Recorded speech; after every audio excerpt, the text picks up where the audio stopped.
É a que a gente usa na nossa rede aí, né? Em casa. Então nada mais é do que os elétrons estão caminhando uma hora num sentido, né? E outra hora no sentido ao contrário. No nosso caso aqui da rede nossa, ele faz isso aí, né? Essa alternância aí de direção 60 vezes em um segundo, né? Que é a 60 Hz aí a nossa rede. Então, o que está ocorrendo ali, vamos dizer, lá na hidrelétrica, né? Vou pular um pouquinho aqui o sentido da corrente aqui, mas depois a gente volta. O que está ocorrendo lá na nossa geração lá, né? Nosso gerador lá na hidrelétrica, que é o mais comum aqui no Brasil, né? Que são hidrelétricas, você tem uma bobina, né? Fixa lá e um ímã grande lá, no caso, bem menor, girando ali, né? Variando o fluxo magnético em volta dessa bobina, né? Aí, nesse caso, aí você está fazendo uma diferença de potencial, né? na bobina, e essa bobina está transmitindo isso até chegar aqui na nossa residência. Né? Vamos pensar mais ou menos como é que ocorre isso aí, né? Vou pegar aqui um condutorzinho aqui. Vamos pensar que é a bobina, mas vamos imaginar ela aqui só uma seção da bobina, né? Imaginando lá no gerador, só uma seção da bobina, e vou pegar esse cinzinho aqui, vou fingir que é o ímã, né? Um polo do lado norte e outro sul. E aqui eu tenho a bobina, só que eu estou vendo só um pedaço dela aqui, né? E aqui um lado norte aqui, né? Do lado norte a gente sabe que vai ter um fluxo magnético aqui, né? Indo do norte para o sul, né? Então aqui ele está empurrando e aqui no sul ele está puxando, né?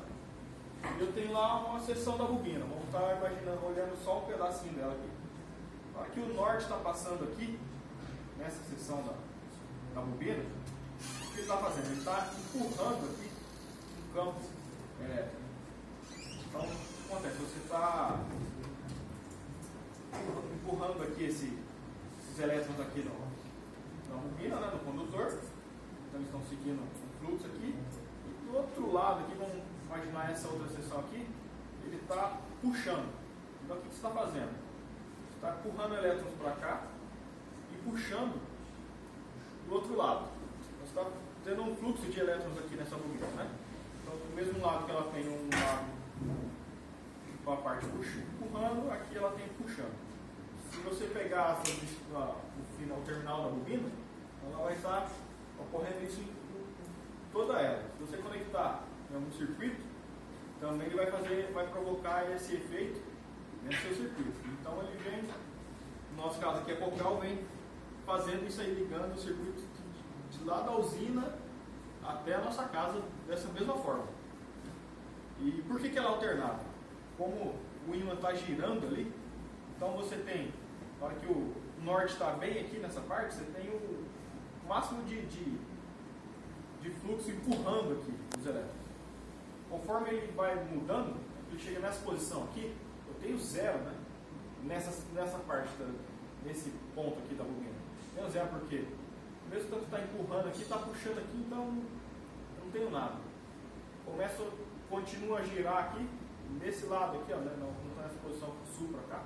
Então tenho o máximo puxando de elétrons aqui. Então você, transformando isso linearmente, né? Então você tem aqui lá, você sai do zero, né?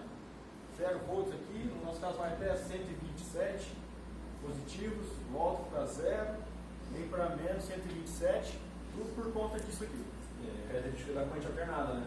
Onde você vai mudar a direção desses elétrons. A gente falou na apresentação que tudo depende do fluxo ordenado, dependendo do lado que você for. Aí com isso ele está alterando o fluxo dos elétrons, por isso que ele cria essa posição alternada. Agora ele está fazendo ir para um lado e outro.